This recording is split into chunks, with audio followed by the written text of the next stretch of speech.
अस्सलामुअलैकुम, मैं हूँ आपकी शेफ़ रुबीना और आप देख रहे हैं अपना यूट्यूब चैनल। व्यूवर्स, आज मैं आपके लिए बहुत ही ज़बरदस्त किस्म की रेसिपी लेके आई हूँ। वो है केरी का मुरब्बा। खट्टा मीठा मुरब्बा हर एक को पसंद होता है। केरी का मौसम आते ही हर घर में ये मुरब्बा बनना शुरू हो जाता है और मुझे फ़ीडबैक में लाजमी बताएं कि आपका मुरब्बा कैसे बना। व्यूवर्स, इतना आसानी से ये बन जाने वाला मुरब्बा है, तो देर किस बात की, वीडियो को शुरू करते हैं। व्यूवर्स, यहाँ पे मैंने तकरीबन 1 किलो के करीब केरी ली है और इसका हमने छिलका उतार लिया है और इसको काट कर हमने छोटे छोटे टुकड़ों में कट कर लेना है। व्यूवर्स, तमाम टुकड़ों को हमने इसी तरह छोटे छोटे टुकड़ों में कट कर लेना है। व्यूवर्स, तमाम केरियों को अच्छी तरह हमने कट कर लिया है और एक बॉल में ऐड कर लिया है।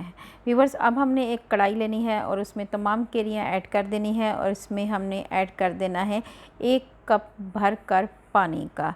व्यूवर्स, यहाँ पे हम 1 कप भर कर पानी ऐड करेंगे और इसको कवर करके पकाएंगे 10 मिनट के लिए, ताकि केरियाँ हमारी अच्छी तरह पक जाएं और पानी भी काफ़ी हद तक खुश्क हो जाए। व्यूवर्स, यहाँ पे हमने ऐड कर देनी है 1 किलो चीनी। यहाँ पे मैंने चीनी ली है, अगर आप चाहें तो शक्कर भी ले सकते हैं। 1 किलो केरी थी तो 1 किलो ही मैंने यहाँ पे चीनी ली है, शुगर ली है, तो ये ऐड करेंगे और इसको अच्छी तरह मिक्स करेंगे, क्योंकि यहाँ पे केरियों का अभी भी थोड़ा सा पानी बाकी था, तब मैंने इसमें चीनी ऐड कर दी है। तो व्यूअर्स, मिक्स करेंगे। केरियाँ हमारी अच्छी तरह पक चुकी हैं, तकरीबन 80% पक चुकी हैं, अब 20% बाकी हैं।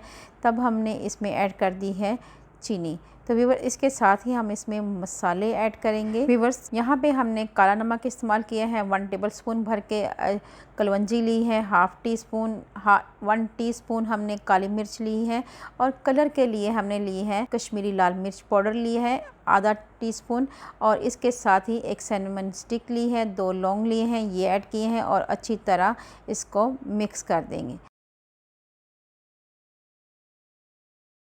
अच्छी तरह इनको मिक्स कर देंगे। यहाँ पे मैंने चारों मग्स ऐड किए हैं। आप इसकी थिकनेस देख सकते हैं। ठंडी होने के बाद और भी ये थिक हो जाएगी और बहुत ही मज़ेदार बनी है ये हमारी चटनी। अगर आपको ये मेरी रेसिपी अच्छी लगे तो मेरे चैनल को लाइक, सब्सक्राइब और बेल आइकन को ज़रूर प्रेस किया करें, ताकि लेटेस्ट नोटिफिकेशन आप तक पहुंच सके। लाजमी ट्राई करें और फीडबैक में मुझे लाजमी बताया करें। अल्लाह पाक आपको सेहत तंदुरुस्ती वाली ज़िंदगी दे। अल्लाह पाक आपको दुनिया जहान की तमाम खुशियाँ दे। अल्लाह पाक आपका दस्तरखान वसी करे। अपना और अपने प्यारों का ख्याल रखें। दुआओं में मुझे याद रखें। अल्लाह हाफिज़।